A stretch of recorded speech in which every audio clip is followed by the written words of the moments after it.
This is the train at the starting point,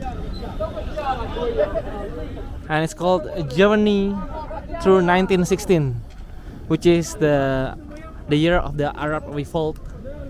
And remember, at that time, this area was still under the Ottoman Turks, so I think this was supposed to be the train of the Ottomans until 1916, when, you know, you will see there will be an Arab Revolt.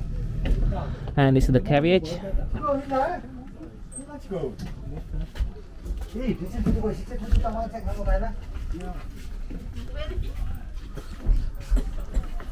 And you can sit outside as well. Here there are several carriages. The train is currently going.